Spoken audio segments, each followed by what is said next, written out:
Ciao a tutti, per questo video sono stata taggata da Daniela di Gocce di Libri che saluto. Vi lascio qui il suo video anche sotto come sempre, esploriamo un po' delle nostre abitudini come lettore.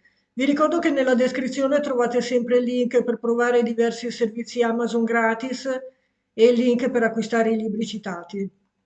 Taggo un po' di canali come sempre. Numero 1, quanti libri hai letto finora? Non lo so, ne ho letti migliaia, sono tantissimi, è difficile dirlo. Numero 2, hai letto più libri di autori maschi o autrici donne? Ci sono due o tre donne che mi piacciono molto, come Patricia Highsmith, ehm, Agatha Christie, eccetera, e altre. Però in sostanza credo che gli autori maschi siano molti di più, quindi facendo un conto saranno più gli uomini, immagino. Numero 3, il libro più lungo dovrebbe essere questo, Mondo senza fine di Ken Follett. Guardate che libro, è un librone veramente enorme, forse il più lungo che ho letto. Poi, numero 4 invece il libro più corto. Qui vi cito questo che in realtà non è un romanzo, è una pièce di teatro che è Lo Zoo di Vetro. Sono 60 pagine, credo. Veramente il più corto. E invece come romanzo Cuore di cane di Bulgakov, anche questo sono una novantina di pagine, 96,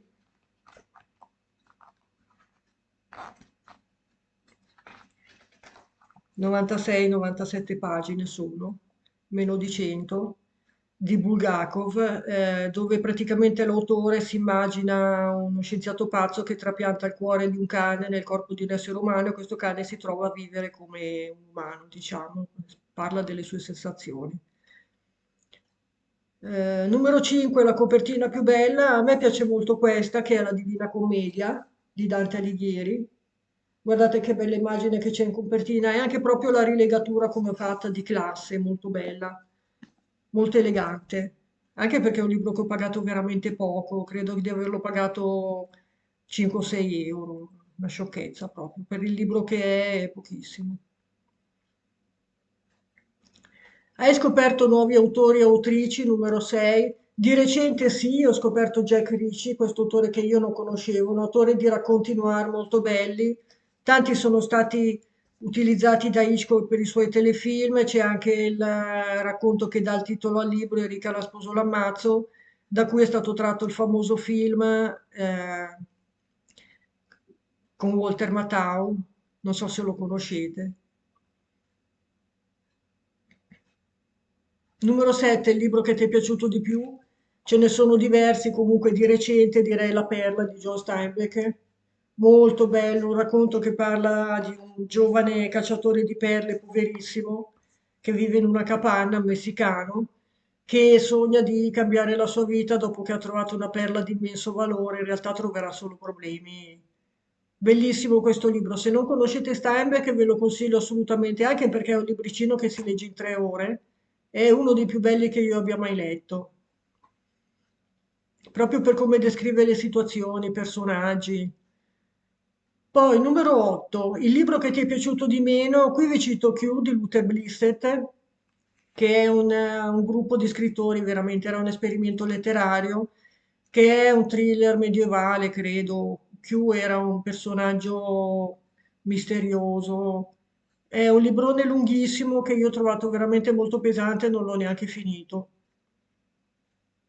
Numero 9, presti i libri. Io non amo prestare le mie cose in generale e tantomeno i libri perché so che poi magari me li rovinano, non me li restituiscono. Li presto ai miei familiari perché so che li trattano bene, poi rimangono in casa e me li restituiscono come li hanno trovati. Me li prestano e io li presto a loro. Fuori di casa non li presto mai. Numero 10, leggi un libro alla volta o ne tieni di più in parallelo? E se sto leggendo magari un libro pesante, ne tengo uno più leggero da quando non ho voglia di impegnarmi. Oppure tante volte leggo un libro in inglese, per esempio, per ripassare la lingua, allora magari butto dentro qualche libro in italiano. Tranne se sono libri dello stesso genere, ad esempio due thriller non riesco a leggerli perché mi confondo. Devono essere libri di generi diversi. Numero 11, i tuoi amici familiari leggono? I miei familiari sì, Gli amici alcuni sì, non tutti. Numero 12. Quanto ci metti mediamente a leggere un libro? Se è un libro di 100 pagine lo leggo in un pomeriggio, se è un libro di 1000 pagine ci vuole molto di più. Comunque può volerci da 2 o 3 giorni a una settimana, un mese, dipende dal libro. Numero 13. Quando vedi una persona che legge, sbirci il titolo del libro, sì, e magari se riesco a leggere anche qualche riga, ho questa abitudine che quando lo fanno a me mi dà fastidio, però non riesco a farne a meno. Numero 13. Prendi i libri in prestito dalle biblioteche, sì, assolutamente, ci sono delle biblioteche fornitissime, anche di libri recenti, ne prendo tanti, anche perché io leggo tanto, non posso comprarli tutti, e li restituisco anche, li regalo anche alle biblioteche. Quando c'è un libro che non mi interessa di tenere, glielo porto, glielo regalo.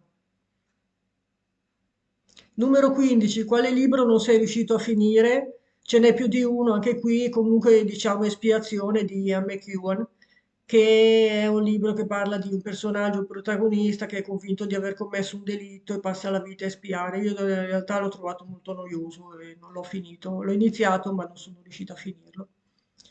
Numero 16, hai mai comprato un libro solo per la copertina? Credo di no, consciamente, anche se inconsciamente alla fine li guardiamo, però credo di no. Numero 17, casa editrice preferita. Io leggo molto gialli e fantascienza di Urania, quindi direi la Mondadori, perché la stragrande maggioranza dei miei libri sono gialli Mondadori. Numero 18, porti i libri ovunque o li tieni al sicuro in casa? Se so che devo aspettare, magari devo fare la fila dal medico o da qualche parte, magari me lo porto. In generale di solito stanno a casa. Numero 19. La tua libreria è ordinata con un criterio o segui la via del caos? Sono suddivisi quelli letti da quelli da leggere per genere e per autore. Numero 20. Leggi le introduzioni e le postfazioni dei libri? Sì, soprattutto se è un autore che non conosco, voglio vedere com'è.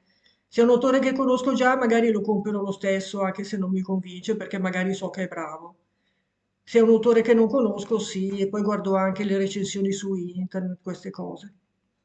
Bene amici, per oggi ho finito, grazie per la visione, al prossimo video, a presto, ciao.